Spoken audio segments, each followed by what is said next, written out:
If you're a business leader looking to foster a positive workplace culture, enhance team effectiveness, and navigate challenges effectively while focusing on strategic objectives, or if you just want to make work better, then join us for a mini workshop where we share 3 things you can do today. I'm your host, Dr. Marc Reynolds, and today is a mini workshop based on the Dana Oakes interview. One of the things Dana Oakes said was, part of my job was to curate, uplift, and maintain a culture of excellence. Today, we want to share with you 3 practical tips of how to curate, uplift, and maintain a culture of excellence without fear-based motivation. Why without fear-based motivation? Well, fear-based motivation is something that's been super common in the workplace and in our world around us. Fear is a great motivator to get people to do things. It's a way to control people. Unfortunately, it isn't the best way to influence or help people be their most productive. So instead, what we want to learn how to do is how to motivate people in a way that uplifts them, that encourages them, that makes them excited and thrilled to come to work every day because they're looking forward to what's coming next. What are 3 things that you can do today? First, you can lead by example. Demonstrate excellence in your own work ethic and decision making. Now, that sounds great, but practically, how do I do this? Well, one of the things to remember is that a culture of excellence isn't necessarily about the product being excellent, though that will be the result. It's about creating a process oriented company where you are helping people learn how to grow, progress, and become better every day. It's about evolution and growth more than it is about creating excellent products. Where we get the fear-based motivation is where the excellence in the product is the only thing that matters. The reality is we're human. We're going to make mistakes. We're going to make errors. We're going to learn new things. We're going to be able to improve and evolve. So if we can make the focus a system that will organically create excellence, if we are focused on continuing to grow, then that is something that is sustainable, exciting, and motivating to people. Show that it's more about learning from your mistakes than it is about not making mistakes. That you want them to take good risks, to innovate, to create, to try something new.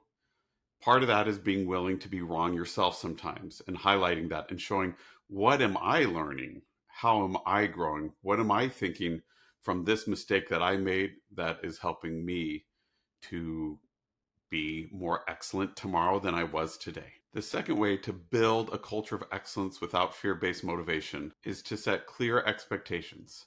Communicate realistic goals and provide necessary support. Well, what do we mean by that? You can use a SMART goal. You can make sure you're covering the who, what, where, when, why, and how.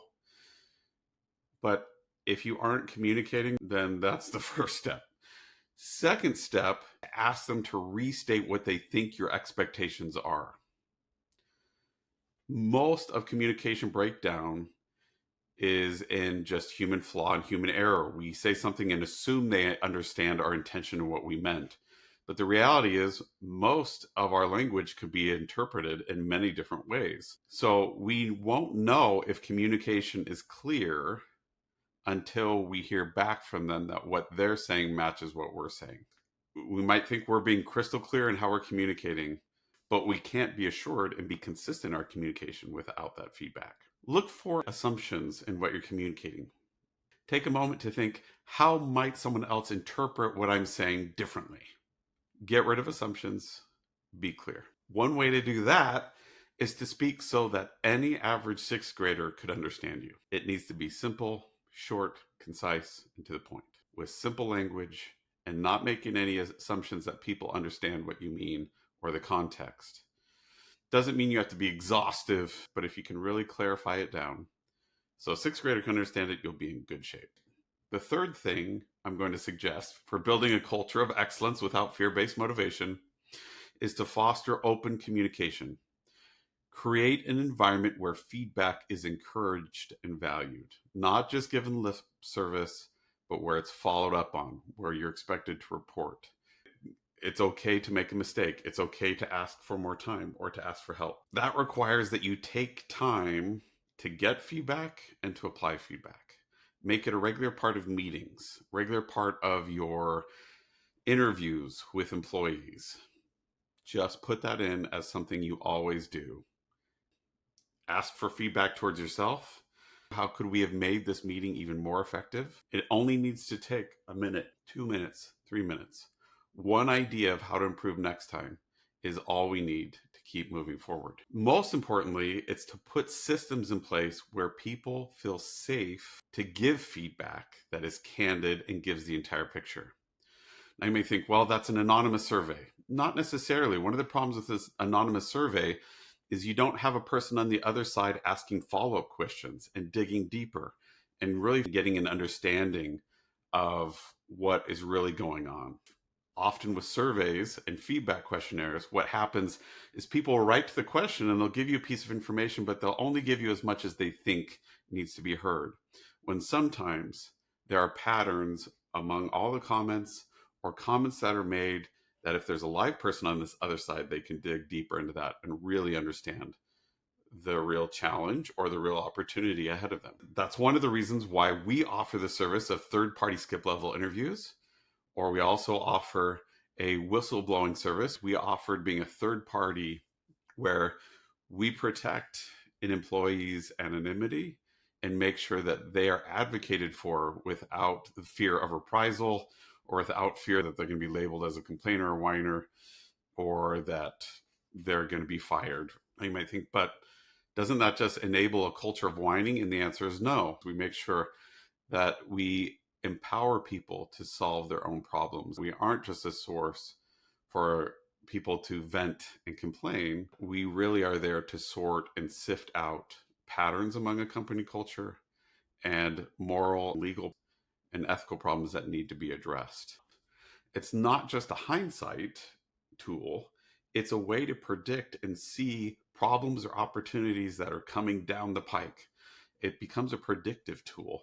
Here at the end, let me give you the short list of things that you might try today to improve your practice and to make work better. First, along the lines of leading by example, share something you are learning or working on with your team. Show them what learning excellence looks like, not just by what you do, but sharing what's going on in your head, your thought process, how you learn, how you think, how you question yourself.